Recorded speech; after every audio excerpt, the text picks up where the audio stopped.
Hello guys, நீங்களும் அதை பண்ணிருக்கீங்களா? அச்சு சொல்ற கண்டிப்பா நீங்களும் அதை பண்ணிருப்பீங்க. அப்படி பண்ணிருந்தீங்கன்னா கமெண்ட்ல சொல்லுங்க. எனக்கு இந்த ஹேபிட் இருக்கு. சின்ன வயசுல இருந்து நான் வண்டியில டிராவல் பண்ணும்போது கண்ணை மூட்டு நான் இமேஜின் பண்ண ஆரம்பிச்சிருவேன். இமேஜின் பண்ணும்போது எனக்கு இன்னும் நானே அந்த வண்டி ஓட்டுற மாதிரி இருக்கும். சம்டைம்ஸ் கார் டிரைவ் பண்ற மாதிரி இமேஜின் பண்ணிருக்கேன்.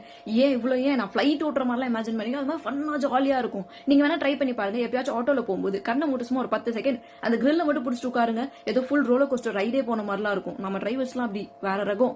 அது மாதிரி எவ்வளவு போரிங்கான ரைடா இருந்தாலும் ஒரு மாதிரி ஃபன் ஆக்கி விட்டுரும். சோ அப்படி ஜாலியா இமேஜினேஷன்ல என்ஜாய் பண்ணிட்டு இருந்த என்ன இன்னைக்கு கண்ணை மூடாம இமேஜின் பண்ணாம ஃபைனல் டெஸ்டினேஷன் மூவியை இவ்வளவு பக்கத்துல காமிச்சிட்டார் நம்ம 99 அண்ணன். அந்த அண்ணன் கையில பஸ்ஸை கொடுத்ததுக்கு 2 ஃபிளைட்டை கொடுத்திருந்தா என்னைக்கும் எல்லாரையும் லெஃப்ட் ஹேண்ட்ல டீல் பண்ணி ஊருக்கு கொண்டு வந்திருப்பாரு. நம்ம கவர்மெண்ட்டுக்கும் தெரியல, நம்ம மக்களுக்கும் புரியல.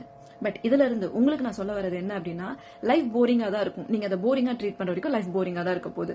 அதை இன்ட்ரெஸ்டிங்கா ஹாப்பியா மாத்துறதுக்கு எக்ஸ்ட்ராடினரியா எதுவும் பண்ணணும்ல அவசியம் இல்ல.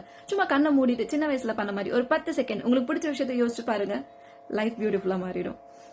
நம்பிக்கை இல்லைன்னா ட்ரை பண்ணி பாருங்க. நம்பிக்கை இருந்தாலும் ட்ரை பண்ணி பாருங்க.